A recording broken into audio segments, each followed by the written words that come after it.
convidar a professora Mônica Cota para fazer a abertura do Física para Curiosos. A professora, ela é professora titular aqui do nosso instituto. Ela é a primeira mulher que é presidente da Sociedade Brasileira de Pesquisa de Materiais. Parabéns. E é também a vice-diretora do nosso instituto. Ela vai falar de um tema bem ligado ao assunto de pesquisa dela, da física da matéria condensada, a bionanociência. Obrigada.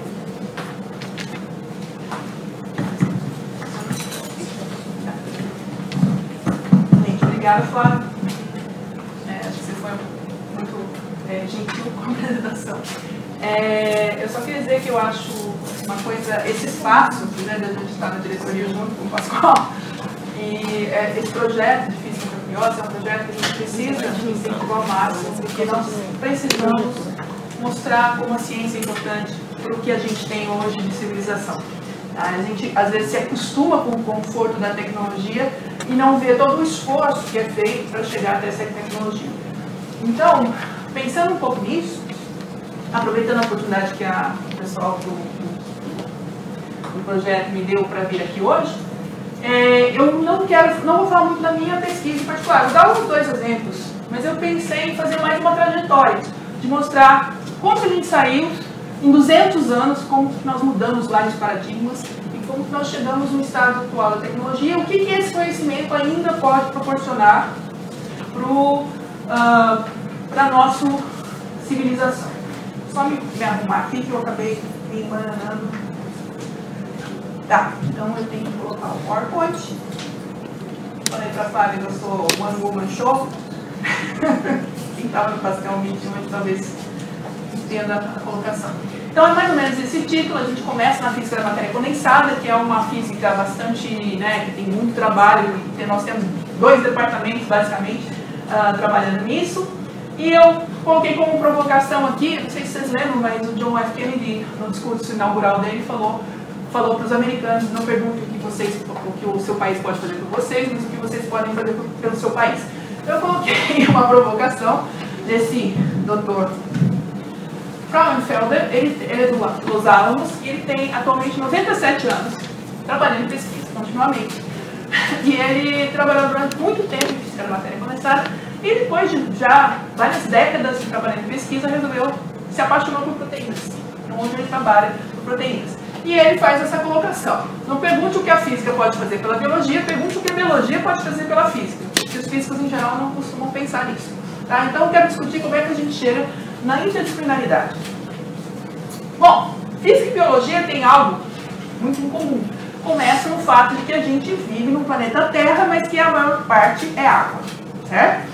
Então o que eu vou tentar discutir um pouco aqui é falar como que evoluiu o conceito de como a gente descreve fluidos e as forças intermoleculares nesses ambientes na física e como que isso pode reverter para a biologia. Ou seja, como o desenvolvimento das teorias e ferramentas da física levam a uma melhor compreensão da biologia e como as soluções inspiradas na biologia podem avançar a física e levar a novas tecnologias. Eu espero conseguir fazer isso aqui no tempo que eu tenho. Me desculpem pelas cores, mas não são as originais. Tá? Então, quando a gente vai falar de líquidos, acho que todo mundo lembra da física lá do ensino médio, que existe uma coisa chamada tensão superficial. Tá? O que é tensão superficial? Basicamente, se eu pensar num líquido, uma superfície de um líquido, eu tenho moléculas aqui dentro que formam esse líquido, ou átomos, enfim, e eles estão interagindo entre si. Eu vou chamar essa energia de interação de U aqui, só para... Tá? Quando eu chego na superfície, uma parte deles não tem nenhum vizinho aqui em cima. Então é como se estivesse perdendo uma certa metade dessa energia. Tá? Então, basicamente, o que a gente chama de tensão superficial é uma medida direta dessa energia de coesão perdida aqui. Tá? E isso, se a gente quiser pensar numa molécula aqui com um certo tamanho em uma certa área, é basicamente a energia pela área da molécula. Tá? Então, o que é o recado da tensão superficial? Se eu quiser criar superfícies, eu preciso fornecer energia para o meu sistema, para o meu fluido. Tá? Então, e essa energia é proporcional à área criada e é o que a gente chama de tensão superficial. Tá? Simples assim. Então, quando eu coloco água e ar, eu tenho o que a gente normalmente chama de tensão superficial, ou seja, uma interface ar-água, né? O ar é o nosso meio dominante aqui, E quando eu coloco líquidos que têm densidades diferentes, que nem está aqui, hexano, água e datafolha de carbono, a gente chama de tensão interfacial. Por quê? Porque se eu quiser mudar a área dessa interface, a interface é essa linha que separa aqui, esse plano que separa os líquidos diferentes, imissíveis, eu vou precisar dar energia, porque essa superfície não quer ser formada. Tá? E isso a gente está cansado de ver, leva ao conceito de uma força capilar, que a gente vê na natureza aos montes, né? Suportando insetos na água, ou quando a gente tem aquelas brincadeiras de bolha de sabão, né? De fazer aqueles coloca dentro, né? Já foram usando ciência, vai lá. Isso está aparente desde muito tempo. Então eu peguei um exemplo de 1774. Benjamin Franklin, aquele da independência americana, aquele do papagaio da eletricidade, ele fez um experimento no lago. Por quê? Porque o pessoal via que quando caía óleo na água, o vento, né, infelizmente a projeção está muito ruim, mas acredita em mim, quando você olha o lago aqui, esse aqui é uma ilha do lago, você vê tudo crespinho, porque o ar, o vento está fazendo a água mexer, né? E quando você coloca um óleo, infelizmente não dá para ver mesmo, quando você coloca no caso dele, colocou uma colher de azeite de oliva, você vê que tem uma área aqui enorme que fica lisinha. Por quê? Porque a interação do ar com o óleo é diferente da interação com o ar com a água. Então, o Benjamin Franklin foi o primeiro que começou a fazer experimentos desse tipo, e ele reportou para a Sociedade Real de Londres na época, então está registrado, só que ele nunca fez uma conta simples. Se você pegar a área em que o óleo se espalhou, que eles falaram que era de meio acre por uma colherzinha de chá, que em unidades, isso dá ordem de 2.000 metros quadrados, e uma colher de chá com volume de 2 centímetros cúbicos, e fizer uma conta, a espessura do filme aqui tem da ordem de 1 nanômetro. O que é 1 nanômetro? Vamos lá. Um fio de cabelo tem da ordem de 100 microns. Tá? 1 micron é 1 milésimo do milímetro. Então pega 1 milímetro da régua, divide por 1000, isso é 1 micron. Divide por 1000 de novo e você chega em 1 nanômetro. Basicamente, 1 nanômetro é o tamanho da molécula de óleo. Tá? Então, essa espessura desse filme tem uma molécula de tamanho. Então, isso é só para mostrar como atraente. E, inclusive, na época, eles queriam jogar óleo na água para fazer a água ficar mais calma. Vocês não imaginaram o desastre ambiental? Mas, então, vamos lá. Nós estamos em 1770 e aí os físicos estão lá trabalhando, né? Um dos caras, o Young, aquele também que trabalhou com a fina dupla, naquela época todo mundo trabalhava com tudo, né? Isso que é legal, assim. Ele e o Laplace começaram a estudar gotas. E eles viram que quando tinha uma interface curva, tá? Quando tem uma gota de óleo na água, por exemplo, aí acontece um fenômeno, se você considera esse sistema em equilíbrio, considera que se eu estou aumentando a gota de óleo, eu estou diminuindo, né, a gota de água que está em volta, a gente chega a uma expressão desse tipo. Mas o que isso aqui quer dizer? Basicamente, se eu tenho uma gota, a pressão aqui dentro, por exemplo, a pressão do óleo, ela é maior que a pressão da água. Isso aqui não é zero. Por quê? Porque isso é a tensão interfacial, aquela energia por unidade de área lá que eu mostrei, e isso aqui é o raio da gota. Então, em outras palavras, isso é conhecido como pressão de Laplace, tem muita utilidade em biologia, por exemplo, os nossos pulmões dependem disso. Mas, basicamente, quanto menor a gota, ou seja, quanto menor o raio, maior esse número. Quanto maior a tensão interfacial, maior esse resultado. Então, quanto menor a gota, para uma certa 2 meios materiais, água e óleo, por exemplo, maior a pressão dentro da gota. Tá? Então, isso é uma coisa que estava lá em 1805. Em 1805, também o Young começou a estudar gotas estáticas. Tá? Então, vamos pensar, eu tenho uma superfície, eu tenho uma gota de água aqui. O que a gente tem? Eu tenho aqui uma interface, né, uma superfície de um substrato, vou chamar substrato azul, em contato com o ar, por exemplo. E aqui eu tenho uma gota, que pode ser de água, em contato com o ar. Essa energia interfacial é diferente dessa, porque são dois materiais diferentes. Aqui dentro eu tenho a gota cobrindo uma parte do material, eu tenho uma outra energia interfacial. E tenho uma linha de contato, que a gente também chama de linha de fase tripla na literatura, que define essa gota. Tá? Então, o que o Young propôs na época é que no equilíbrio mecânico eu tenho forças agindo aqui devido ao fato que eu tenho três energias, três tensões interfaciais diferentes. Tá? E aí eu posso fazer uma conta usando lei de Newton, usando que eu vou ter três componentes de força, que lembra daquelas coisas de vetores, e vou chegar à conclusão seguinte: existe uma condição para essa gota formar que tem o que a gente chama de ângulo de contato. Vocês veem que tem gota mais gordinha, gota mais espalhada.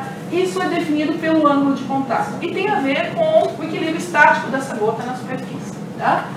Com gotas muito pequenas, apenas essas forças definem a forma da gota. Se for uma gota muito grande, a gravidade começa a ter muita massa, a gravidade começa a ter efeitos. Mais para frente, vou dar um pulo aqui só para completar o assunto, você considera que essa superfície não necessariamente ela é bonitinha, perfeita, lisa, né? Ela pode ser irregular, ou ela tanto do ponto de vista de topografia, quanto irregular do ponto de vista químico. E isso vai levar a outros tipos de formação de gota diferentes, mas que a gente pode tratar também dentro do arcabouço da física. Uma outra coisa interessante, que eu não sei se já perceberam, mas é que quando você pega uma superfície que tem uma gota, começa a incliná-la, a gota descobre de uma vez. Se você olhar com um microscópio, você vai ver que a gota começa a se deformar. O ângulo de contato da parte que está para baixo e parte para cima, eles começam a se deformar tentando manter a gota. Ou seja, a linha de contato ela não gosta de sair do lugar. E isso a gente chama de histerese do ângulo de contato. Se a gota está indo ou voltando, esse ângulo não é o mesmo. Tá? Então são particularidades, mas que estão todas ligadas a uma teoria que começou em 1805 lá com Young. O que mais, então? Bom, você falou, falando de gota, para que serve gota? Então, gotas são interessantes para a tecnologia, porque a gente pode usar a gota como um mini reator. Tá? Agora não, eles têm robô, né? Mas quando eu era um pouco mais jovem, a gente ia no laboratório de biologia molecular do Singleton, do então Singleton, atual CNPM, e eles cresciam cristais de proteínas para levar para a linha do Singleton para estudar a cristalografia de proteínas, desse jeito, usando o método da gota pendente. Ou seja, eu tenho um potinho aqui tem um monte, né? Eu tenho um reservatório aqui, eu coloco uma solução nesse reservatório e coloco uma gota dessa solução aqui, só que com diferentes concentrações de água. Tá? Então, a concentração do reservatório é metade da concentração da gota. Isso faz com que a água naturalmente comece a migrar da gota para esse reservatório. Então, começa a ter cada vez menos água e a proteína que está dissolvida naquilo começa a se concentrar. Alguém já fez experimento de sal de cozinha em água, deixar no dia seguinte e ver o que acontece? Ninguém mais faz isso, né? Quando eu era criança era brincadeira que a gente tinha, agora ninguém mais faz. Deve ter um aplicativo que faz isso, mas imagina. Tá? Então, quando você olha depois de um tempo, o que acontece? Aquelas proteínas começam a se encontrar, interagir, formar pequenos núcleos e às vezes elas se dissolvem. Chega uma hora que ela passa um certo patamar e ela começa a crescer. E isso dá origem a um cristal. Isso é o que a gente chama de crescimento de cristal. E isso, por exemplo, é o que leva...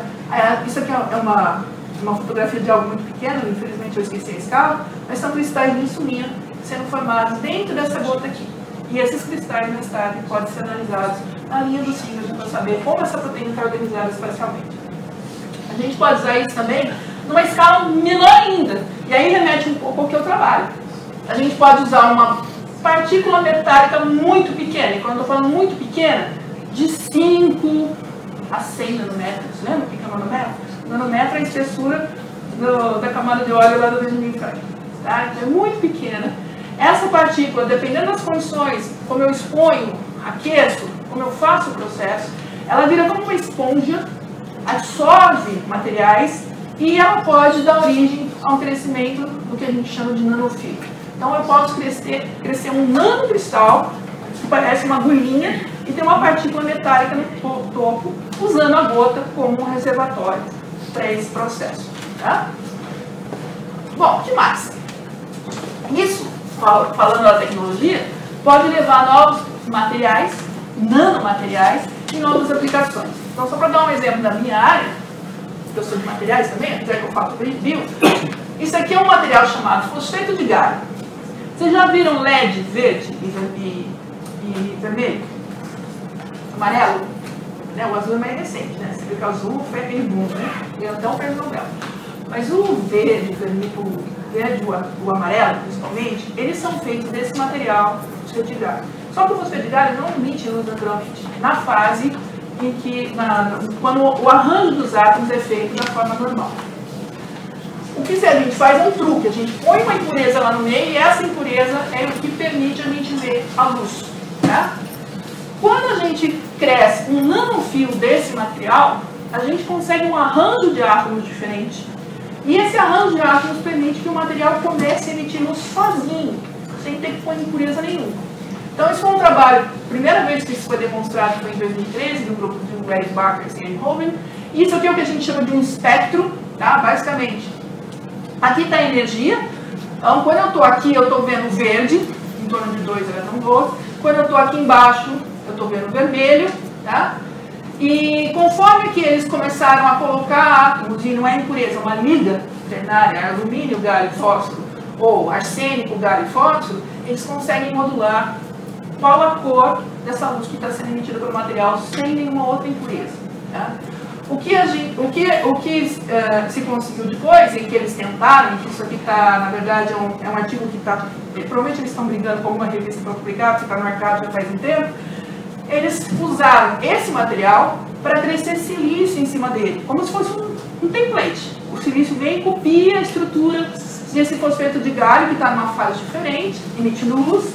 Por quê? Porque, em teoria, o silício, nessa fase, poderia emitir luz.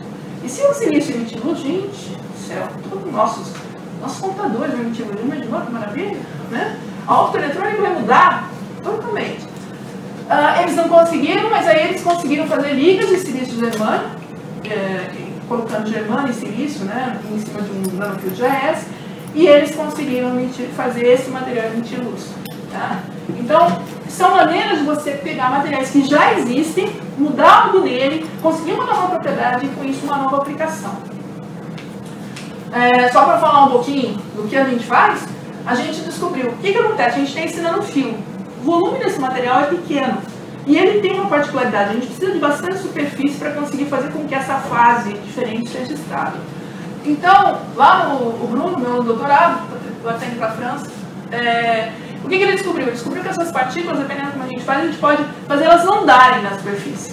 Tá? Elas andam, quando elas andam, elas cavam uma trincheirinha aqui, e essa trincheirinha é tal que, em vez de eu crescer um fio normal, eu cresço essa estrutura aqui que a gente chama de laboratório de faca. O laboratório tem nome para tudo, tem faca, que mais? É o DNA, eu não lembro agora, deu branco. Mas a gente põe nome para tudo assim, uns nomes bem, né? Porque parece um estilete isso aqui. E detalhe, ele conseguiu também fazer essa estrutura microscópica. Ele pegou isso daqui, mudou e fez, basicamente, isso aqui é micrômetro, não é nanômetro, é enorme. É a primeira vez que se consegue essa fase desse tamanho, tá? E com isso ele consegue fazer, por exemplo, estruturas que servem para a gente usar em células solares para diminuir a refletividade da célula solar, que a célula solar absorva toda a luz e não reflita.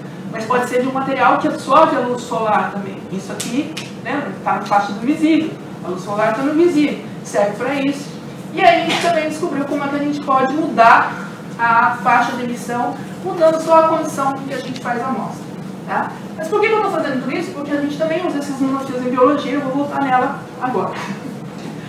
Uma outra coisa que a gente sabe lá desde o século XIX é o fenômeno da capilaridade. Então, se eu tenho um tubo, e principalmente se esse tubo é estreito, a água ou o fluido naturalmente sobe por ele. Né? E aí a gente, na verdade, uma compensação entre a pressão da classe, aquela que eu falei das gotas, né, a pressão dentro das gotas, e a pressão hidrostática, que é aquela pressão que a atmosfera exerce sobre qualquer coisa que esteja na superfície da Terra. A gente pode calcular essa altura e ela depende da tensão interfacial e do diâmetro do tubo. Então, quanto menor o diâmetro do tubo, mais ela sobe. Né? E quanto maior a tensão interfacial, e a água tem uma tensão interfacial alta, também mais ele sobe. Isso é muito bom para muita coisa. Mas uma coisa que eu não sei se vocês sabem, mas eu tenho um amigo argentino que tem uma adega na casa dele, me fez aprender a tomar vinho, ele tá com a mão na cara agora. Mas eu entendo de vinho, mas eu aprendi que existe uma coisa chamada lágrima do vinho. Por quê? Porque o vinho é uma mistura de água e álcool, que tem tensões superficiais diferentes. Então, quando você tem o vinho no copo, o que acontece? Você tem um menisco sendo formado por conta da física do problema, E nessa região aqui, o álcool evapora mais rápido. Como o álcool evapora mais rápido, sobra mais água. A água tem tensão superficial maior. E você não quer tensão superficial, você quer diminuir a tensão. Então, esse material que está aqui, que tem mais álcool, naturalmente sobe, até que começa a ter tanta massa aqui, que a gravidade traz para baixo. E isso eles chamam de lágrimas do vinho. Então, eu tenho um filme que se forma na parede da taça, e ele escorre formando as lágrimas. Tá? Mas é um fenômeno devido à capilaridade. Em biologia, para que serve a capilaridade? As plantas não teriam como trazer a água da raiz até as folhas e os frutos se não fosse a capilaridade. Isso os nossos floristas aprenderam a manusear, né? E por isso que a gente tem flor colorida quando a gente vai comprar. Na natureza, além das plantas, outros animais teoricamente se alimentam assim. O beija-flor e algumas borboletas, a borboleta monarca. Tá? Aí o que aconteceu? Um físico resolveu estudar se era assim mesmo. Isso tem no texto de biologia, você pode achar, procurar em você vai achar lá. A borboleta, o beija-flor, usam capilaridade para se alimentar. Bom, aí foi um bando de físicos e resolveu testar isso. E eles viram que não era tão simples. Tá? O quê? Eles pegaram esse canudinho da borboleta que chama probóscide. Tá? Aqui é a foto da borboleta, é esse negocinho que ela está pondo na flor aqui, é o probóscide desenrolado, ela pode enrolá-lo, mas quando você olha isso com uma microscopia pulsante, uma microscopia que permite você enxergar detalhes com uma microscopia eletrônica, você vê que tem uma série de ranhuras aqui, tá? E no interior desse probóscide tem um furinho, que é onde teoricamente passaria o material. O que eles descobriram, e como eles descobriram isso, eles pegaram a borboleta, colocaram na linha de luz de um síncrotron, lá em Argonne, o Advanced Photon Source. E tem um ex-aluno nosso que trabalhou lá, agora não está mais, e ele falava que todo mundo sabia desse experimento. Ficou famoso, ele não estava lá quando foi feito, mas ficou famoso. Porque eles colocaram a borboleta na linha de luz e mediram como a água penetrava no probóscide. Só que eles colocaram a água do lado de fora, e não na ponta, como se espera. E eles viram que a água, ela começa a molhar a superfície dessa estrutura, e começa a entrar nessas ranhuras aqui. E o mais interessante, ela não entra e simplesmente enche o canal, esse canal vai para a boca da borboleta, ou o que quer que seja, não sei. Um disclaimer, eu não sou bióloga, tá? Então eu falo muito bobagem de biologia às vezes. Ele forma, não sei se dá para ver, mas aqui eu tenho um esquema, ele forma um filme primeiro nas paredes desse probóscide. E lá pelas tantas começa a ter algumas oscilações nesse filme de tamanho. Essas oscilações vão ganhando amplitude até que eu formo essa ponte líquida aqui. Então a água, na verdade, aqui está essa imagem do bicho mesmo, a água forma essas pontes líquidas e assim ela vai caminhando ao longo do probóscide. Tá? Se a gente for olhar do ponto de vista de física, isso nada mais é uma instabilidade prevista por Plato Greif em 1873 e que explica também por que as gotas se formam quando você liga a água. Tá? Então, todos esses experimentos super sofisticados para entender como é que a borboleta se alimenta, e a física é de 1873. Então, aqui, o que a gente tem? A gente tem um misto de canudo com uma nano-esponja, porque aquelas ranhuras podem ser bem pequenininhas, e isso está dando novas ideias para se formar microbombas, tá? Para trabalhar, por exemplo, no laboratório. Então, isso é de novo, a biologia trazendo informações para a física. Uma outra coisa que a biologia ensinou para a gente: superfícies, propriedades de superfícies. Já ouviram falar de superhidrofobicidade? Não? Então, a superhidrofobicidade, ela é quando você forma aquela gota que fica redondinha na superfície, bonitinha, o ângulo de contato é 180 graus, maior que 90 graus, pelo menos. Então, isso o nome vem do efeito lótus. Tá? Por quê? Porque a folha do lótus, ela tem uma micro, e em cima dessa micro tem uma nanoestrutura, que forma aquela rugosidade que eu falei no início e que permite essa gota ficar suspensa. Sabe? Esse fluido não consegue molhar a superfície, fica lá, viu? A gota do óleo do Teflon quando está frio. Aí, um chinês, um indiano, ele resolveu estudar isso lá em 2004, a barata d'água. Por quê? Porque tem vários insetos que vivem na água e conseguem andar na água, mesmo em ambientes muito úmidos, né? Lá em 2004, ele estudou a perna da barata d'água, que é esse bicho aqui, e viu que ela tinha um monte de ranhuras e pelinhos, né? Conforme a escala. Cada foto aqui é uma escala diferente. Então, um pelinho desse tem um monte de ranhuras. E ele viu, fazendo um experimento simples, em que essa superfície era super hidrofóbica, ou seja, formava essas gotinhas redondinhas na superfície da água. Ok? O que ele resolveu fazer 10 anos depois? Estudar um pouco mais. Então ele pegou, isso aqui é a perna da barata, e ele colocou no laboratório dele uma câmera de super speed, alta velocidade, aquelas que conseguem tirar da ordem de milhares de frames por segundo. E o que ele viu foi isso. As gotas começam a formar, começam a entrar, aqui são os pelinhos, elas começam a entrar no meio dos pelinhos, chega uma hora que elas são catapultadas para fora. Tá? Mas por quê? Então ele se juntou com um teórico francês e eles começaram a estudar os frames do vídeo, entender o que era o processo.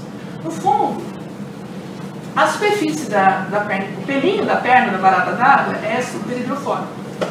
A gota vem aqui e se forma, aquele bem redondinha, bonitinha. Chega uma hora que ela começa, aumenta de tamanho, que ela vai agregando água, e ela começa a se deslocar e descer. Tá? Chega uma hora que ela encosta em outro pelinho. E isso, eu tenho uma componente elástica. Esse pelinho ele consegue deformar tanto. Chega uma hora que ele não quer deformar mais. E aí, o que ele faz? Uma catapulta. E joga a água para fora. Então, com esse processo, a perna da barata d'água consegue ficar livre tanto da água do lago, quanto da água da umidade, que é alta naquela região, que poderia formar um filme de água na superfície. Tá? Então, basicamente, é um critério de gestão que eles calcularam que depende de características do sistema, depende do ângulo que você forma, depende da tensão superficial, da geometria da gota e também da elasticidade desse material que forma o pelinho. Tá? Eles conseguiram calcular isso, modelar isso. Então, para que serve isso? Por exemplo, para estudar superfícies que não são facilmente embaçadas. Né? Tá? Então, são, de novo, aporte da biologia para a gente entender como funciona. Mas eu acho que o exemplo mais interessante é o de Harvard, da Joanna Eisenberg. Esse aqui é o Wyss Institute, é um instituto em Harvard, que é formado por gente de todo lugar. E, não sei se dá para ler, mas embaixo aqui, ó, para engenharia biologicamente inspirada. Então, a ideia é olhar a solução que a natureza adotou, entender como ela funciona e replicar isso de alguma outra forma. Então, esse é um exemplo do que ela chamou de slips, tá? Que é baseado nessa planta. Essa é uma planta carnívora. E o que eles perceberam? Em época de seca, a planta fica lá e acho que não come nada, porque não acontece nada, ela fica lá, vivendo. Quando chove, quando está mais úmido, se cair um bichinho aqui, ele escorrega, puf, e vai lá para o tronco da planta, não sei se existe, tá? Mas vocês entenderam. Ela se alimenta do bicho. Né? Tá? E, então, isso foi um fenômeno que ela tinha observado e ela resolveu estudar isso. Ou se ela poderia replicar, porque você teria uma superfície que você não conseguia, nada conseguia se ligar nela. Eles gastaram muito tempo. Esse aqui é um artigo que saiu na Nature, eles chamaram esse conceito de omnifobicidade, ou seja, nada, não é super, é omni, nada gruda nessa superfície. Tá? E eles fizeram isso como? Eles criaram uma superfície texturizada ou porosa, funciona para as duas.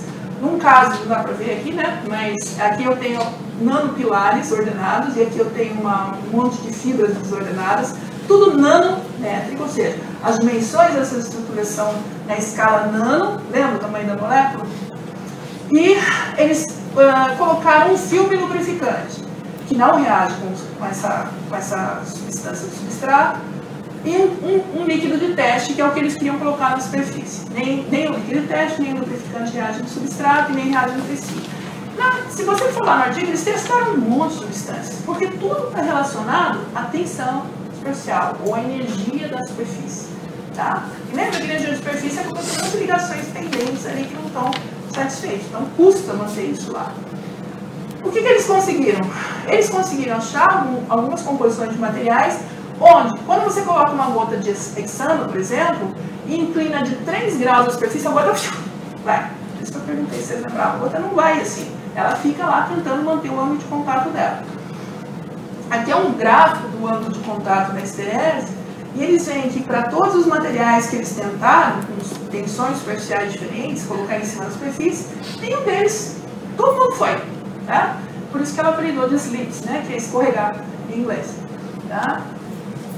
E para que serve isso? De novo, o que a gente aprende da biologia e traz para a tecnologia? Superfícies. Aqui é a superfície dela, do grupo, né, desenvolvida no grupo, e aqui é a superfície texturizada sem aquele lubrificante.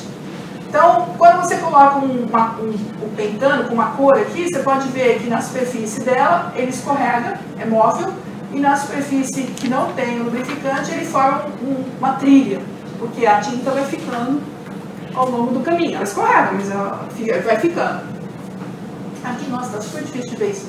Aqui eles faziam isso com óleo, tá? E dentro do óleo também. O sangue não gruda na superfície. Sabe qual é o problema de catéter? O catéter, você acaba depositando, acho que é fibrina, não sei, é como falar. Mas é alguma coisa que adere na superfície do catéter e começa a coagular o sangue. Isso é um perigo. Então, quem faz muita hemodiálise, existe uma busca enorme por catéteres que não produzem esse problema. Esse é um tipo, tá? E, inclusive, você pode fazer a superfície que não se congela, porque a água ela se move muito rápido, ela não troca calor para a superfície, então ela não congela. Isso para asas de avião no inverno do hemisfério norte é muito bom, na Argentina, no sul da Argentina, por exemplo.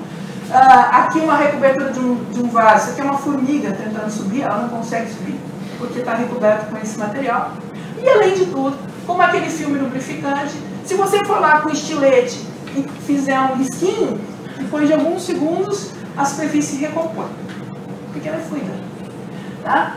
Então tem muitas aplicações de gel de asa de avião, já falei, ele é antibacteriano, porque ela não é só a formiga que não gruda, anti-incrustação, anti-grafite, ou seja, se alguém for lá com a tinta de grafite também não gruda.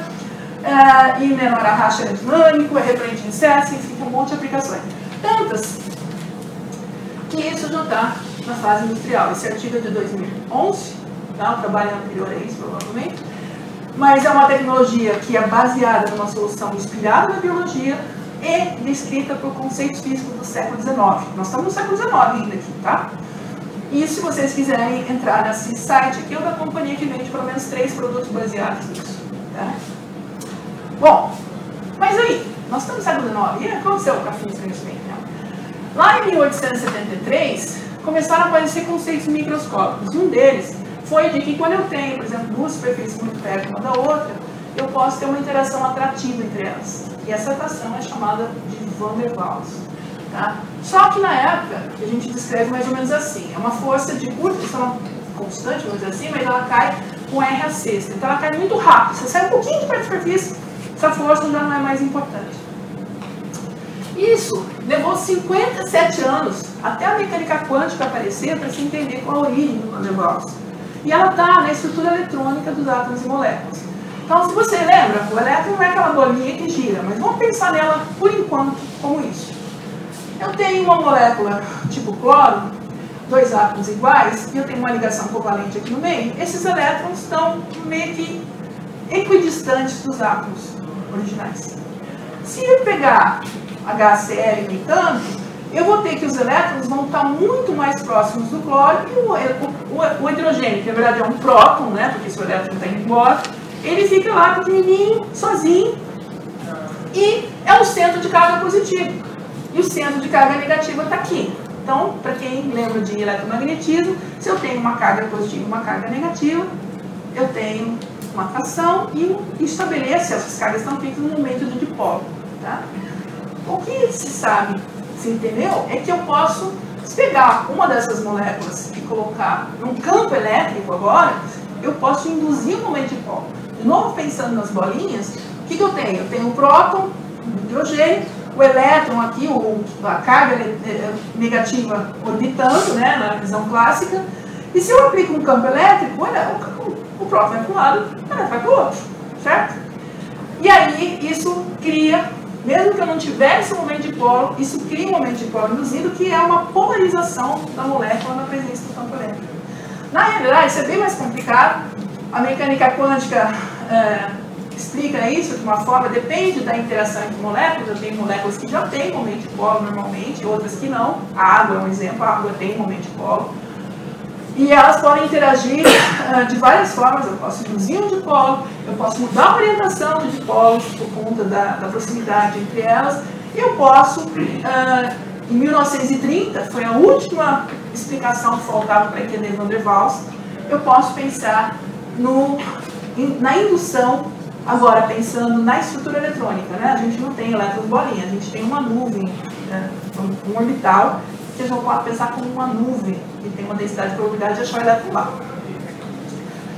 Então, quando eu tenho uma molécula desse tipo, por algum motivo, tem uma flutuação qualquer, passou alguma coisa, um carro perto, né? Desculpe, estou falando besteira. Para acordar você. Então, aqui, eu tenho uma indução que cria um momento dipolo momentâneo. Pela proximidade com essa molécula, eu acabo induzindo um momento dipolo momentâneo nessa aqui também. Isso são as chamadas forças de dispersão. Isso é uma explicação bem assim, wishy-wishy, bem hands wave, como o pessoal fala, para tentar falar para vocês que a gente só foi entender Van der Waals, que foi proposto em 1873, quando a gente começou a entender a mecânica quântica, tá? Que não tem nada a ver com coach quântico, nem com salto quântico.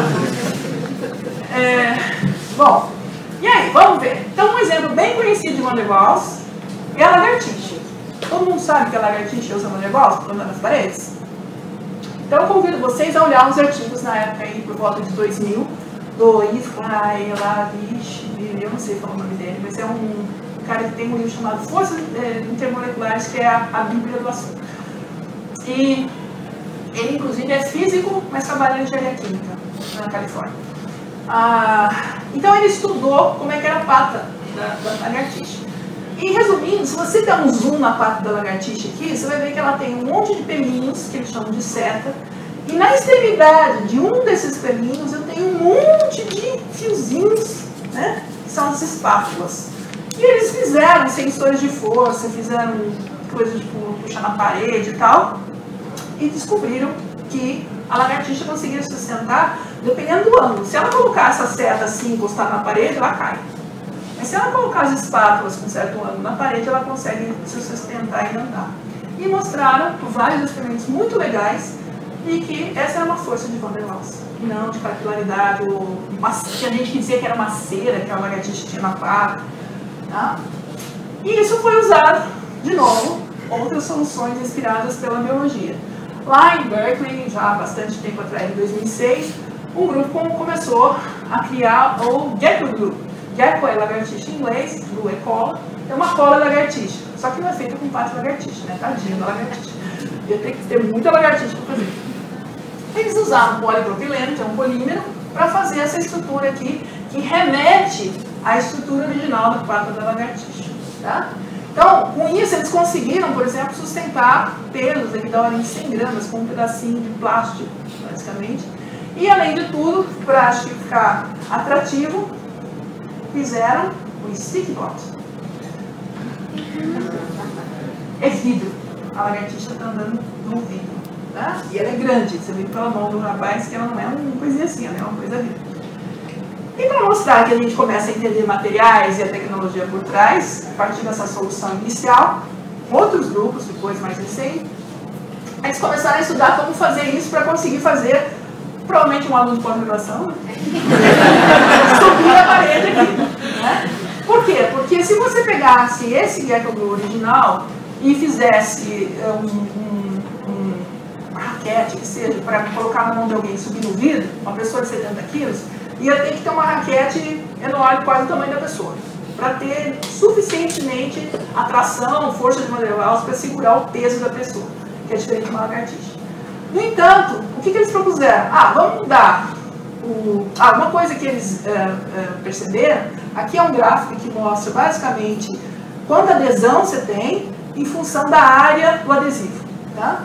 E eles viram que na lagartixa, se você tem uma seta, um pelinho, ele é proporcionalmente muito mais adesivo do que uma pata inteira. Porque esses pelinhos interagem entre si, começam a grudar, né? E aí a coisa não funciona tão bem. Então o poder de adesão, ele cai à medida que eu aumento o tamanho que eu considero mais certas, né? O que eles fizeram foi mudar o material, mudar a forma, em vez de usar aqui um pelinho, eles usaram esse triângulo aqui com os pelinhos, não dá para ver, mas tem uns pelinhos na ponta. E eles mostraram, tudo bem, a gente não consegue ter o mesmo poder adesivo da seta da lagartixa, mas eu consigo fazer com que isso fique uniforme, independente da área. E com isso eles conseguiram, então, estão vendo, a área que tem um adesivo é a área da mão do menino, tá?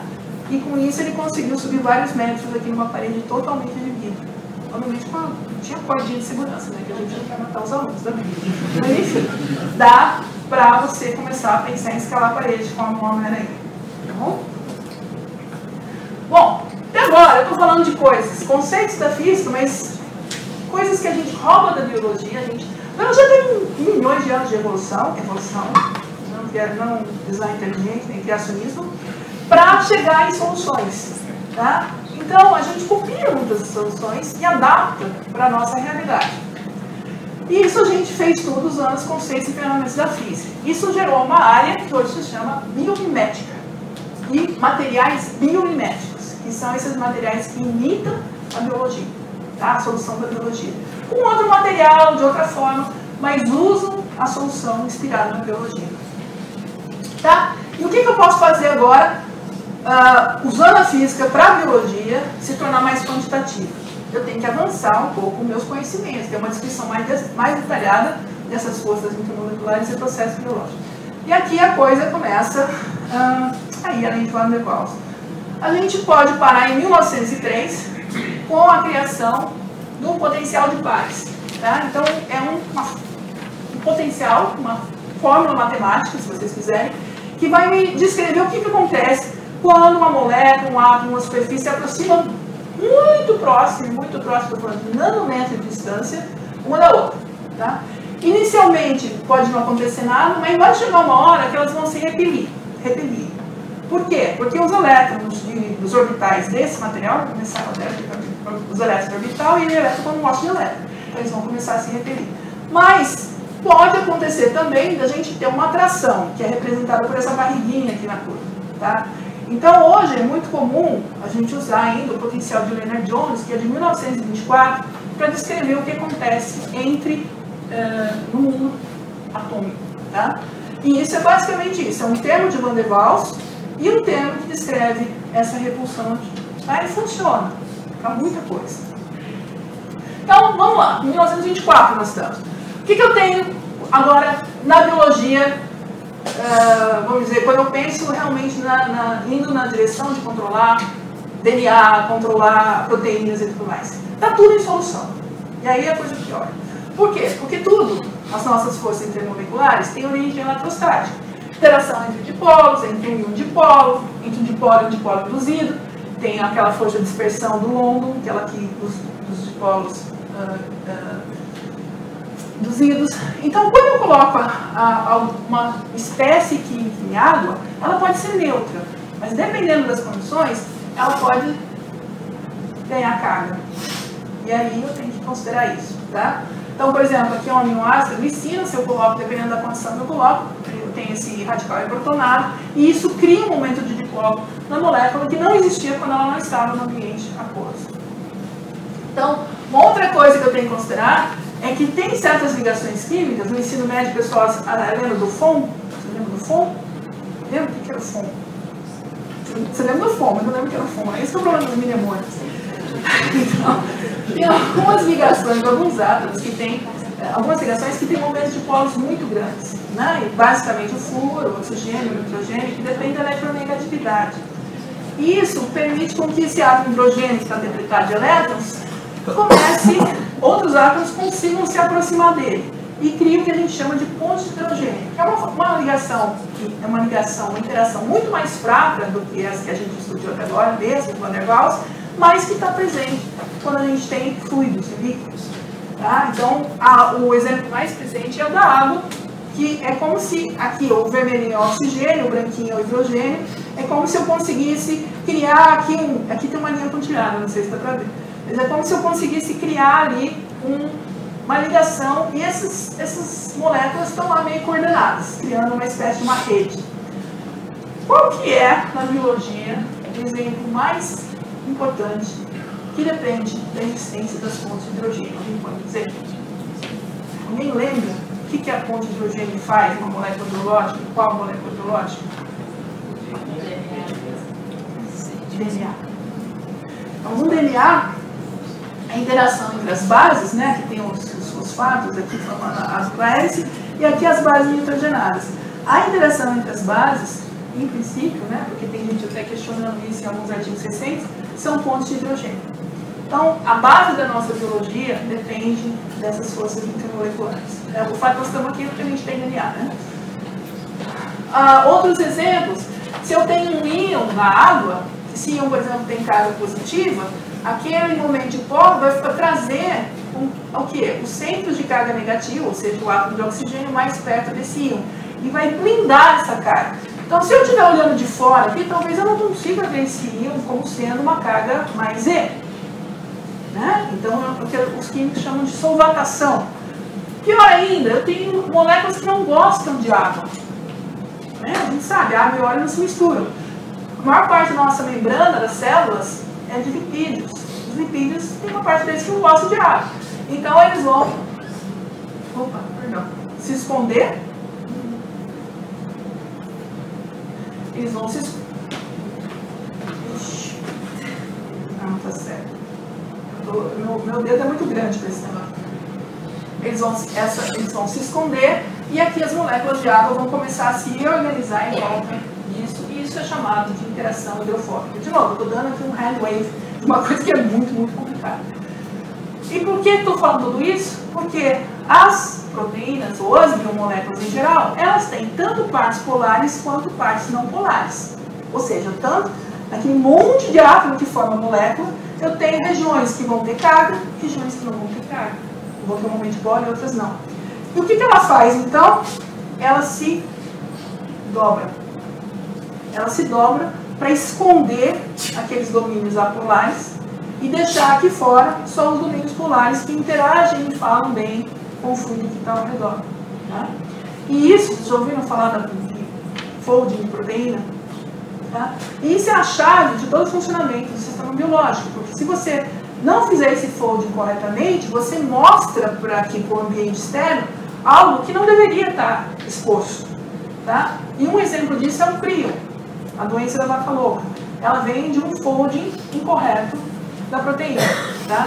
E existem outras coisas muito exóticas, que, de novo, eu não sou bióloga, mas a talidomida, eu sou de 63. Eu tinha na escola pública que eu estudava, colegas que tinham braços curtos. E a minha mãe ofereceram talidomida quando ela estava grávida de mim. Por sorte, minha mãe não tinha enjoo, porque talidomida era recomendada para enjoo. E ela não tomou. Meus colegas não tiveram essa sorte. A talidomida, ela é um medicamento que hoje é usado para tratar hanseníase, quando ela tem um certo giro. Ela é levógena. As proteínas do nosso corpo, não se sabe porque são todas levógenas. A talidomida que era sintetizada quimicamente, ela tinha os dois giros. Ela virava para um lado e virava para o outro.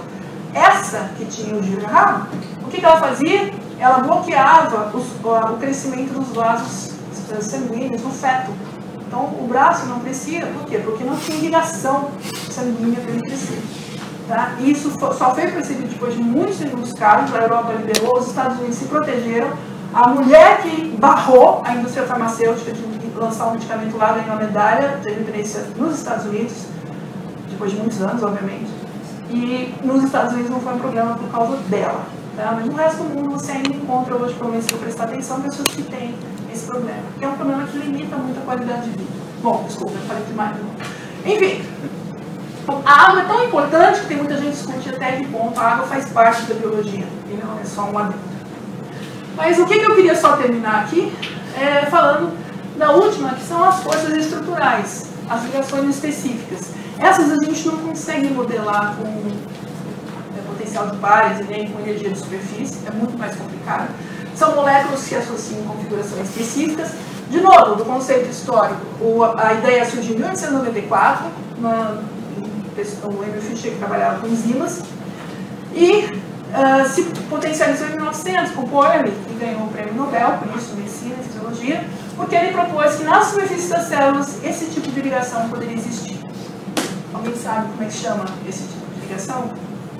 O que tem na superfície da célula que dá esse tipo de ligação? O anticorpo. Tá? Então, os anticorpos, que são aqueles, né, mecanismos que detectam antígenos ligados a proteínas de coisas que a gente não quer no nosso corpo, eles têm uma estrutura desse tipo. De novo, não sou bióloga, tá? Mas eu tenho uma base aqui que é mais ou menos comum a todos os anticorpos, e aqui eu tenho algumas ligações que são flexíveis. Então é como se eu tivesse isso aqui fazendo assim, e a ideia é que ele consegue se mover e capturar mais, né? Se ele ficasse parado aqui esperando o antígeno chegar, não, ele consegue se mover. E a parte de cima aqui é o que realmente faz o reconhecimento específico de uma determinada biomolécula, tá? Bom, isso resume um pouco o que a gente sabe de biologia, e com isso a gente consegue tornar a biologia realmente muito mais quantitativa, porque a gente agrega ferramentas experimentais sofisticadas. Os físicos são responsáveis por a maior parte dos equipamentos que os biólogos hoje usam, obviamente o dinheiro melhorando bastante, usando essa ideia, e modelos sofisticados de sistemas biológicos, e a gente pode começar a propor experimentos, propor a quebra de paradigmas biológicos. E isso leva a nanobiociência, que os biólogos não gostam, eles não reconhecem, porque eles sempre acharam que era um nano, a nano virou, eles não gostam de chamar, né? Ah, sempre foi nano, por que você foi nano? Mas se você olhar lá, já ouviram falar do Richard Feynman? Richard Feynman foi um físico americano que propôs em 1959 a ideia da nanotecnologia, né? Só que todo mundo fala lá, escrevia a enciclopédia britânica na cabeça do alfinete, mas ninguém leu o discurso dele. O discurso dele tem muita biologia. Uma das frases que ele fala é essa: é muito fácil responder a muitas questões biológicas, você só tem que olhar para coisas. Torne o microscópio mais poderoso e você vai responder muitas questões, vai ficar tudo muito mais simples. Na época, o microscópio que se referia era o microscópio eletrônico. Hoje, o que a gente usa é um chamado microscópio de força atômica, tá? Que nada mais é que... Vocês já foram pescar? Eu nunca pesquei, eu só pesquei, mas não pesquei nada, né? Eu fui pescar, mas não pesquei nada. Se você tem uma vara de pescar, como é que você sabe que o peixe está lá? Você sente a força e você vê a deflexão da alavanca. No fundo, esse microscópio é uma alavanca com uma pontinha que tem alguns átomos que interagem por Van der Waals. Essa ponta está muito perto da superfície, ele consegue sentir a superfície. E com isso ele consegue ver ligações químicas e, por exemplo, também consegue ver um anticorpo. Então olha aqui o anticorpo. Tem um anticorpo aqui, ele consegue, está difícil de ver, né? Mas essa imagem, o claro é alto, tá? E o escuro é baixo. E aqui, por exemplo, é o Y do anticorpo. Mas mais que isso, esses autores japoneses conseguiram medir a velocidade com que o anticorpo está se mexendo, usando um microscópio que faz a aquisição rápida. Então, só para mostrar que a gente consegue agora ver as coisas na biologia muito bem, tá? A gente, além disso, consegue pegar, por exemplo, colocar a ponta como se fosse uma varinha de pescar mesmo, e posso colocar duas moléculas ligadas e começar a puxar elas para ver qual é a força de interação, ou quão ligadas elas estão. Ah, que exótico. Mas tem gente testando droga com isso. Você, primeiro, tem dados de uma ligação que não é fácil de você modelar, mas você pode usar esses dados em simulações, e tem gente testando novas drogas usando esse tipo de ferramenta, tá? Então, só para terminar aqui, que já estou avançando, a gente fez no laboratório, eu falei que ia falar só alguns exemplos, para não comer propaganda, tá? Mas no nosso laboratório, a gente trabalha com bactérias, tá?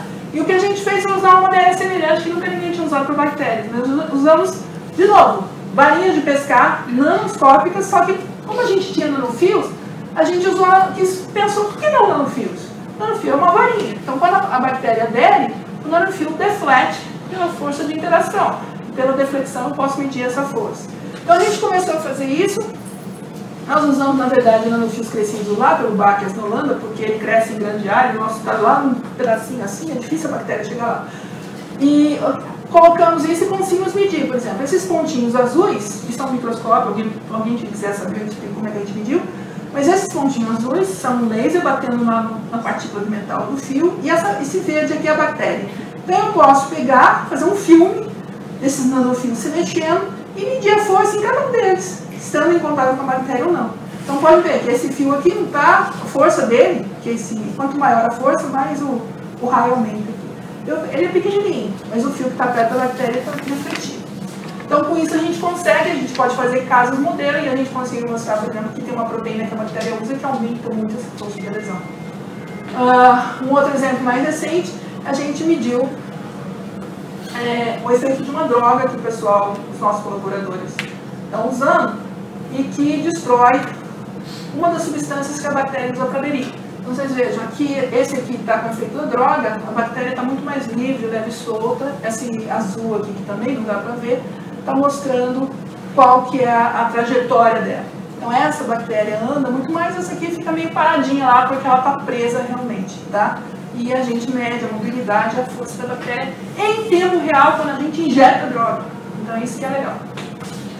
Só para falar de duas coisas mais exóticas, novas tecnologias, esse é um trabalho que saiu em 2020 na Nature, em que eles pegaram a bactéria. Essa bactéria é uma bactéria que é conhecida porque ela consegue oxidar metais. Ela tem uns filamentos, umas proteínas fimbriais que são chamadas de pili pelos biólogos, mas eles resolveram fazer bonito chamar de nanofios de proteína, tá? Eles tiraram esses nanofios, colocaram um dispositivo entre dois eletrodos e mostraram que quando exposto à água reage com esse nanofio, transfere elétrons para o nanofio e eles conseguem gerar uma voltagem autossustentada. Ou seja, enquanto tiver água no ambiente, ela se mantém lá. Inclusive fizeram, não dá para ver aqui, mas eles pegaram um display, alimentaram. Você consegue ver um UMass, que é a universidade que fez o dispositivo. E uma das tecnologias que mais desenvolveu nos últimos anos, nas últimas décadas, é de biosensores. O que é um biosensor? Eu tenho um analítico que eu quero detectar, eu tenho um receptor, pode ser um anticorpo, pode ser uma enzima, um pedaço de DNA, uma célula. Eu tenho um transdutor que vai transformar essa ligação em alguma coisa que eu consiga ler, pode ser químico, óptico, térmico, elétrico, e, final, um sinal que eu posso medir. O avanço veio dos nanomateriais, inclusive o famoso grafeno, da ótimos biosensores, tá? Que estão aumentando o poder de detecção dessas coisas. E aqui, só para vocês verem um gráfico da evolução, os sensores começaram a aparecer na década de 50, glicemia, né, o pessoal que tem a fitinha, que tem diabetes, apareceu em 67. Depois outros, o DNA apareceu em 98. Então, se eu quiser saber se eu tenho, por exemplo, o gene no câncer, BRCA1, eu vou pôr um pedaço de DNA aqui desse defeito genético e vou ver se ele hibridiza com o DNA da pessoa. E vou ter um sinal dizendo que ele tem sim esse marcador genético. Tá? E mais recentemente, o que a gente chama de wearable technology, que é aquela tecnologia que você pode usar, não é só o Apple Watch, mas é aquela tecnologia que você pode usar e medir o que está acontecendo com você e transmitir sem fio para o seu médico, se você quiser. Isso hoje é possível, essa tecnologia existe. Então, se vocês quiserem, olhem aqui o grupo do John Rogers na Northwestern, vocês vão ver uma coisa maravilhosa que ele está criando lá, em conjunto com a medicina. Tá? Bom, só para fazer mais uma propaganda e terminar, a gente fez um biosensor no laboratório usando nanofio. Como o nanofio é muito fininho e ele tem uma superfície muito grande em relação ao seu volume, ele responde muito bem a qualquer variação de carga que tem na superfície. Então, a gente ficou 1 ano e meio estudando como fazer a ligação das moléculas na superfície do nanofio. E a gente pode ligar, então, o DNA a uma proteína específica.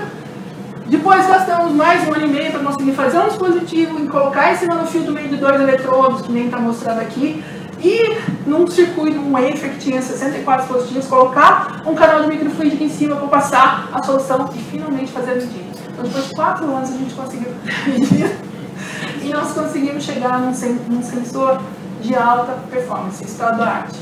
Tá? Nós conseguimos medir femtomolar, que não é qualquer técnica que mede. E o que a gente fez com isso? Na época, por uma sorte do destino, eu tinha um contato com o pessoal da Fiocruz, do Paraná.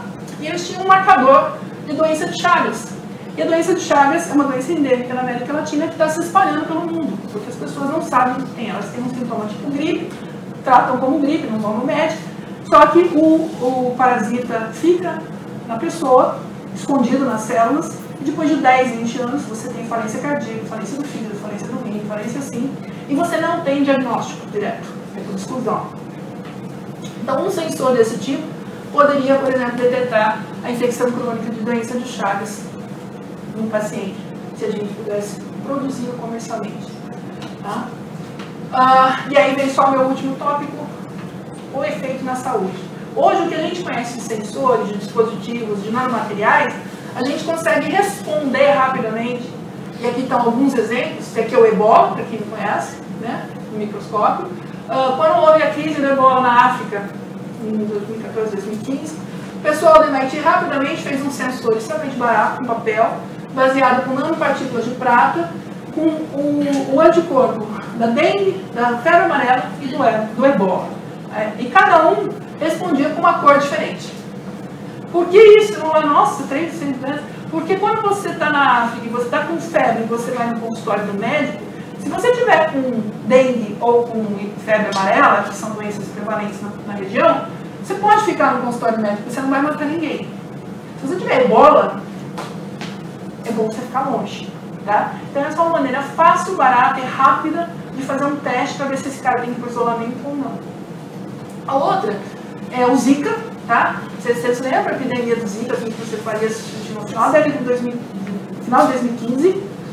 Em março de 2016, os físicos usaram criomicroscopia, crioeletromicroscopia, Daniel Martins, se não fala certo, para estudar a estrutura do vírus.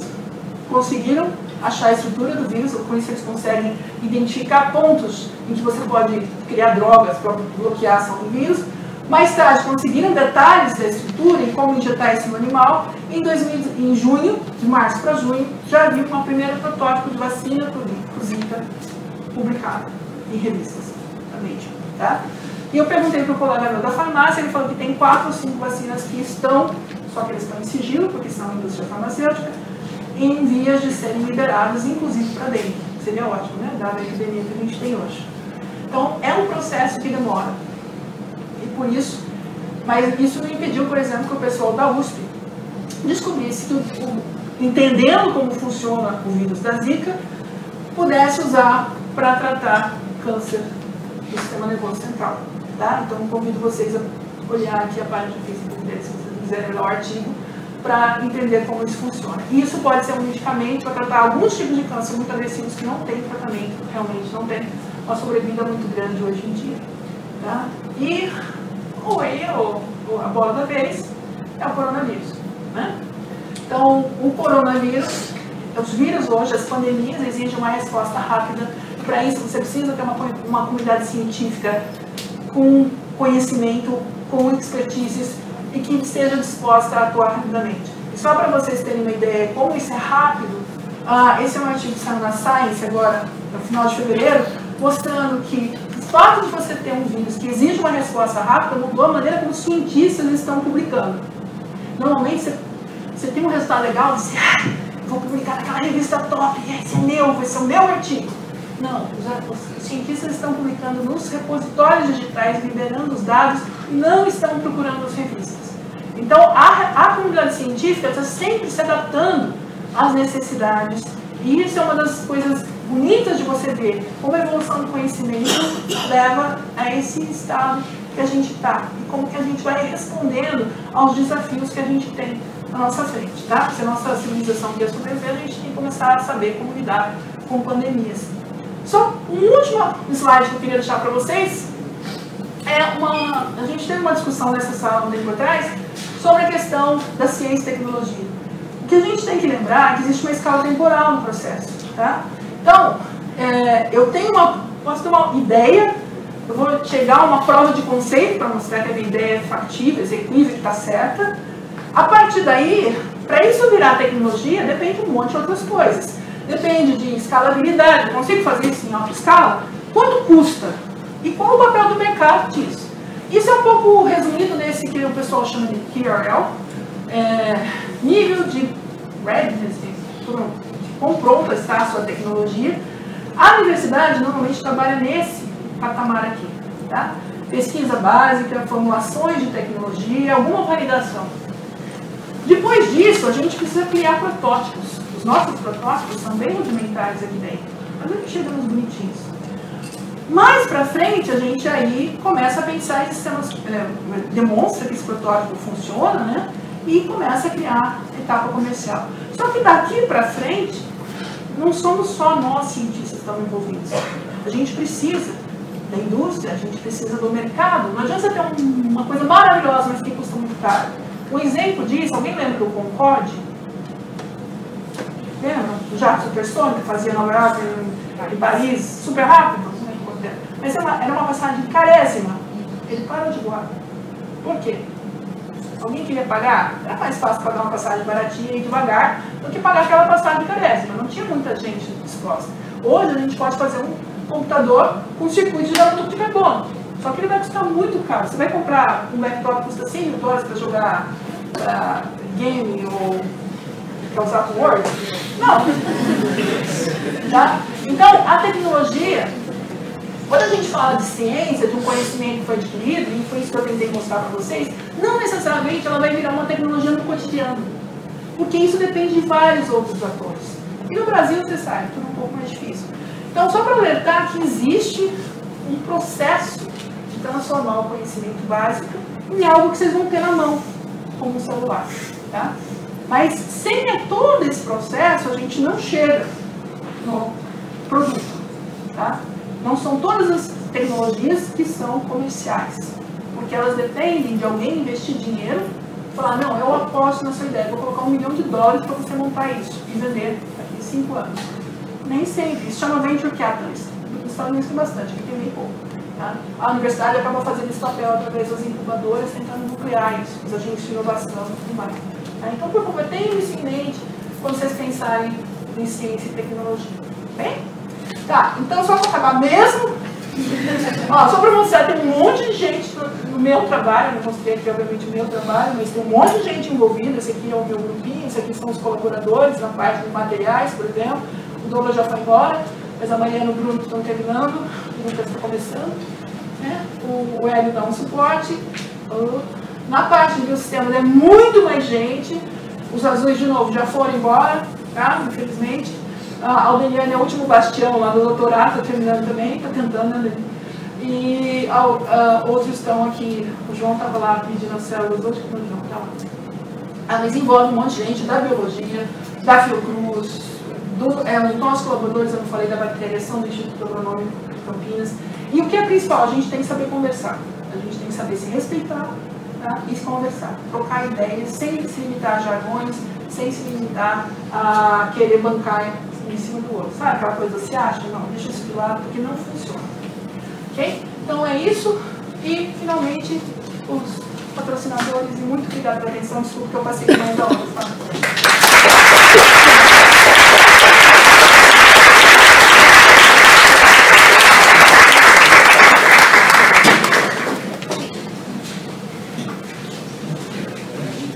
Pessoal, vamos começar as perguntas. Eu peço que façam as perguntas perto do microfone, tá? Que a gente está gravando. Perguntas?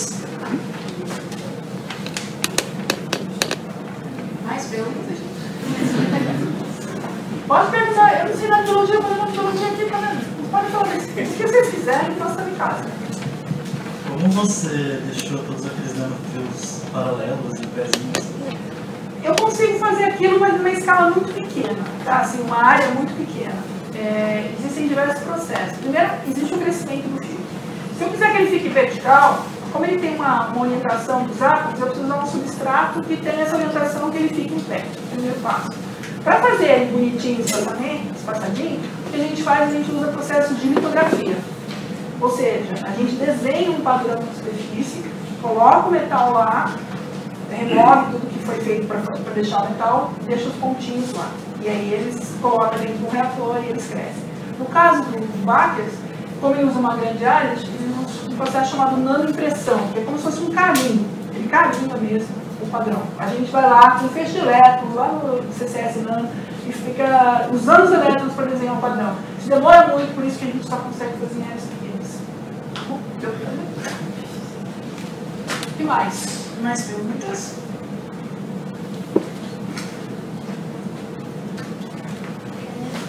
Você pode explicar um pouco melhor sobre aquele dispositivo que você falou que ajuda a identificar a doença de Chagas? Ah, posso. Obrigada pela pergunta. Eu posso falar no meu trabalho. Tá, basicamente, é um dispositivo... A gente queria fazer um transistor. O transistor é um dispositivo de 3 eletrodos, vamos dizer assim, tá?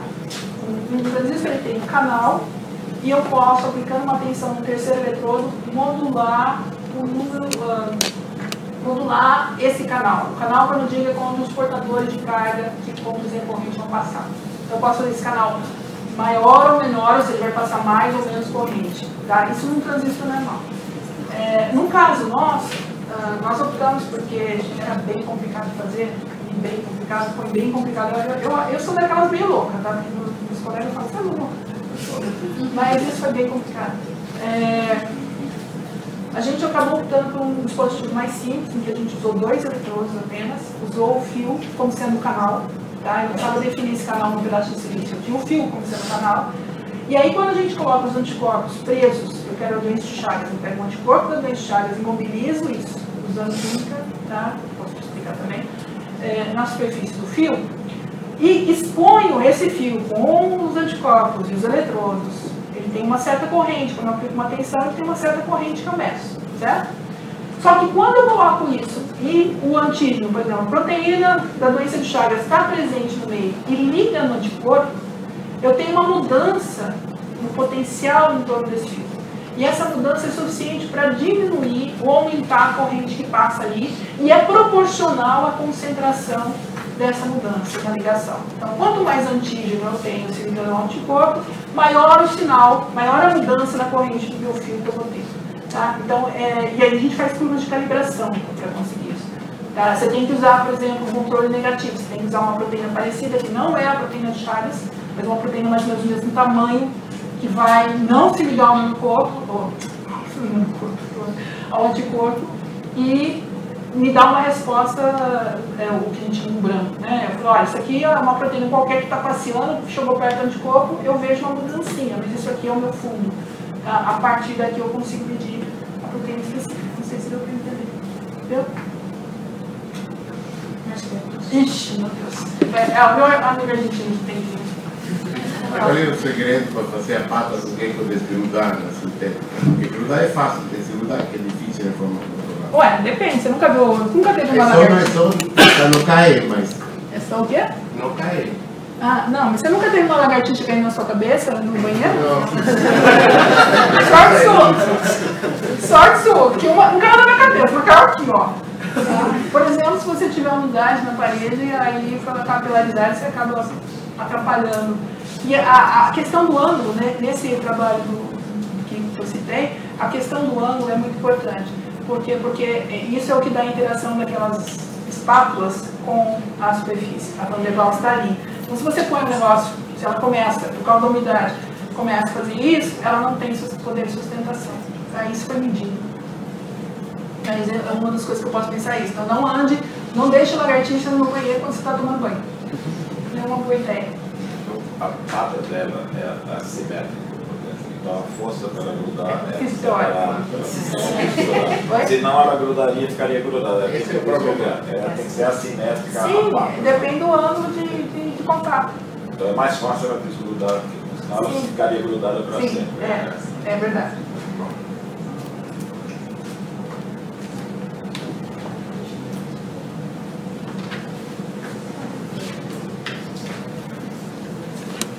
Só uma curiosidade. Na biomédica, já o pessoal foi capaz de conseguir imitar a pele do camaleão? É a pergunta. Eu não sei se imitar a pele do camaleão. Eu não sei a resposta à sua pergunta, mas existem materiais que são capazes de mudar de cor, a resposta no ambiente conforme o camaleão. Não sei se com os mesmos estímulos, tá? Não sei. Se é o camaleão mesmo, não sei, mas existem materiais hoje que podem mudar a resposta ótica, por exemplo, dependendo das condições em questão. Mais perguntas, gente? Oi? Queria perguntar sobre o processo de colocar os anticorpos no material. Então, tudo na biologia, o pouco que eu sei a respeito é isso, tá? Porque eu não sei muita bioquímica, não. Tudo na biologia depende de ligações. Todas as moléculas biológicas têm o que eles chamam de terminal N e terminal C. O terminal N tem um grupo amina, o terminal C tem um grupo carboxila, que reagem entre si. Então eu não coloquei, mas naquele anticorpo, se você olhar na base dele, tem um monte de radicais pendurados ali. Então, com uma química relativamente simples, por isso que eu estou falando que é simples, porque eu consegui fazer, com a ajuda de um bioquímico na época, você consegue ligar, imobilizar uma biomolécula numa superfície, por exemplo. Tá? Da mesma forma que a biologia usa para fazer essas ligações no sistema biológico. Tá? Mas é tudo baseado na ligação nesses terminais C e N. O próprio DNA tem um terminal C e um N, cada filamento, cada estrela.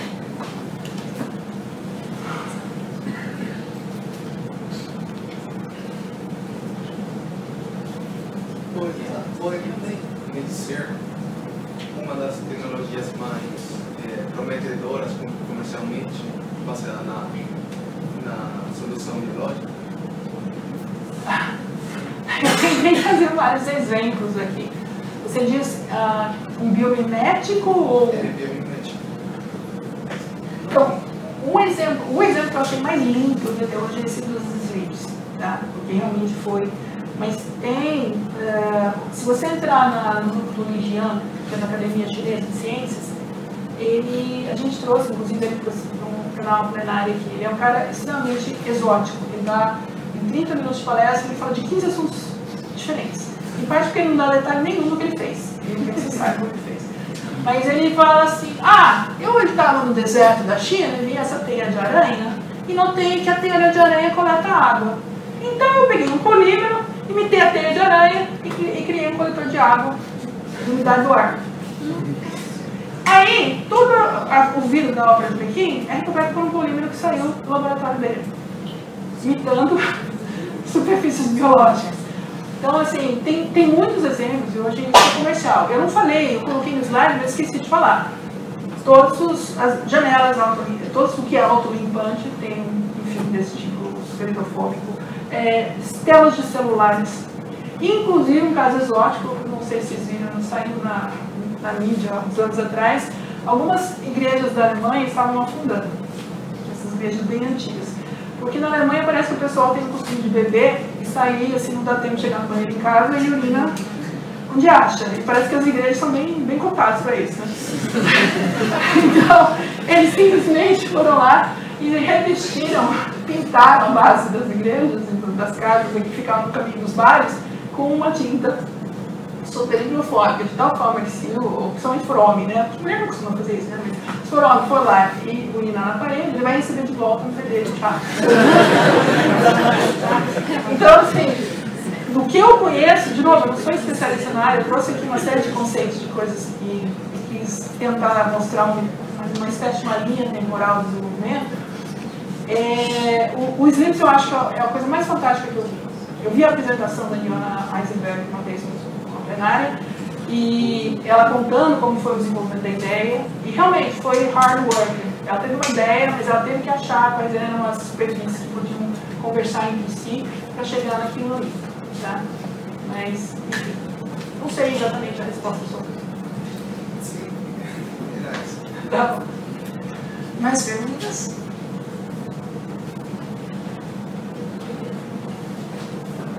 Naquela parte lá das bactérias, falou que tem um sensor, que parece que ele é na escala bem pequena, né? A bactéria tem, essa bactéria, a gente usa uma bactéria de planta, que é uma bactéria que a gente pode trabalhar no laboratório de física sem muito pensar, se preocupar em biossegurança. Ela é inerte para a gente. E ela é um bastonete que tem da ordem, o comprimento dela, o eixo mais longo tem da ordem de 3 a 5 litros no máximo, tá? Então, se você olhar aquela imagem que eu coloquei, o que você está vendo aqui na realidade,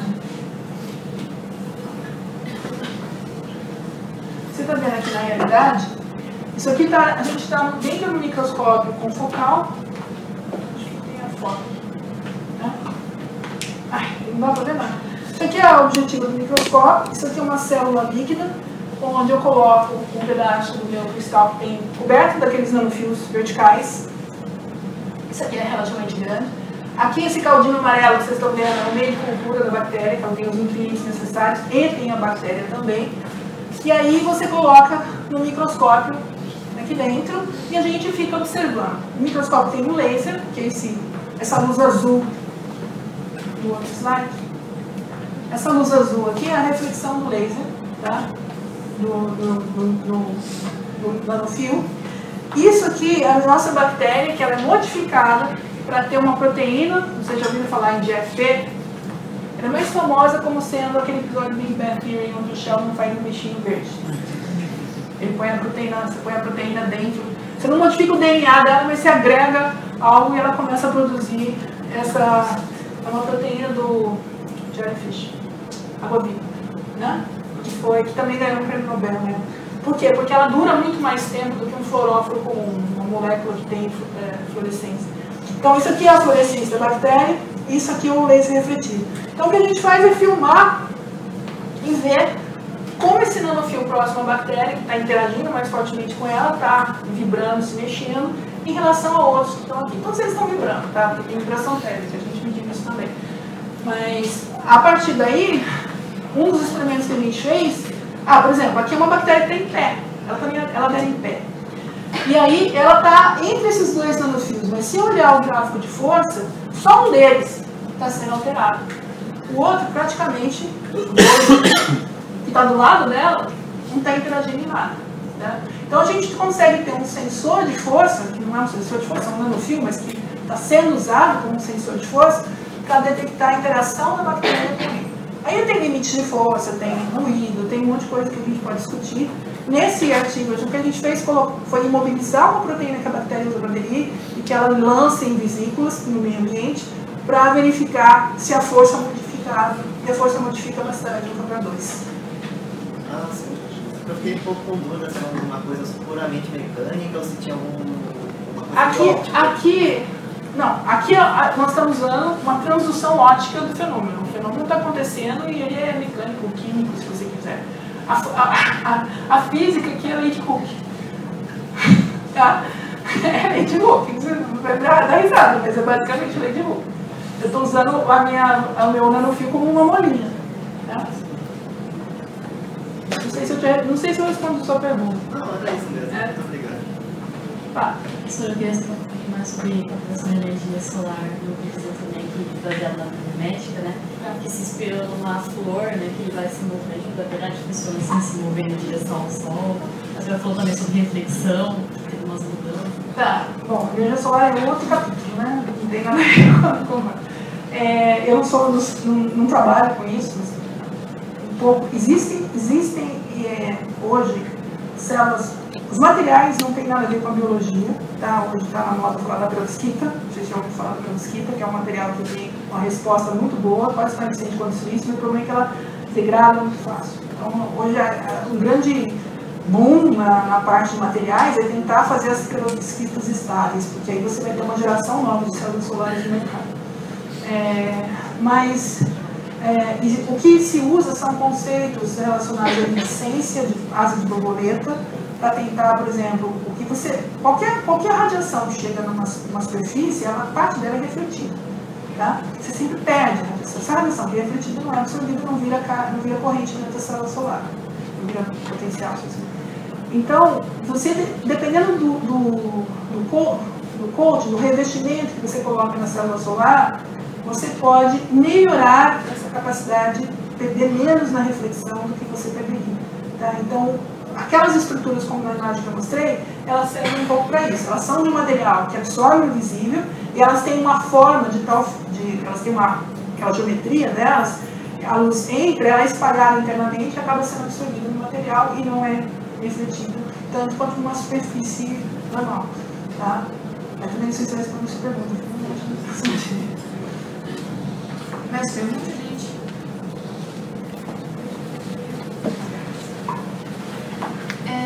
Você saberia me explicar um pouco mais sobre, eu acho que seria folding de proteínas e a relação com a doença da vaca louca? Eu posso explicar 5 segundos a mais do que eu falei aqui. Pode ser, já tá lendo. Na realidade, o que eu sei, eu sei de ler em revista e jornal, tá? Não é... O que eu sei, a proteína eles têm a estrutura primária, que é o conjunto de aminoácidos, que você tem um conjunto. Nossa, eu teria 22 aminoácidos na natureza? 22? Acertei? Não sei. Bom, tem um conjunto de aminoácidos na natureza e alguns deles vão compor essa proteína. Aí ela tem como esses aminoácidos estão montados, aí eles têm uma estrutura secundária, terciária, quaternária. A quaternária está relacionada com esse fold. O fold é justamente por aquele motivo. Ele esconde regiões que não querem interagir com o meio, né? E expõe regiões que vão ser os sítios ativos, onde essa proteína vai conseguir se ligar e realizar a função dela. No caso da doença do trato calor, até onde eu sei, de novo, não sou biólogo, não vou te dar uma resposta exata, o folding de algumas proteínas, ela não ocorre como deveria. Há uma falha no folding e ela acaba expondo sítios que não são aqueles originalmente pretendidos, que você queria expor, e a função da proteína é alterada. Não sei se o Douglas sabe, mas queria dizer se você sabe tudo. Mas, e isso acaba levando a um acúmulo de proteínas dentro do cérebro e que acaba prejudicando. O Alzheimer também, o Alzheimer é isso. Bom, eles não sabem o que causa o Alzheimer, mas existe uma correlação com aquelas placas de amiloides, que também são depósitos que acabam se formando ali e de proteínas. Não são proteínas mal formadas, essas proteínas são as proteínas certas, só que elas não estão se acumulando onde não deveriam. Tá? Ninguém sabe se isso é sintoma ou causa. Mas o folding é exatamente importante isso. A função da proteína depende de quais sítios ativos ela expõe para interagir com o ambiente. Mais perguntas, gente? Convenci vocês que fisicobiologia é um bom match?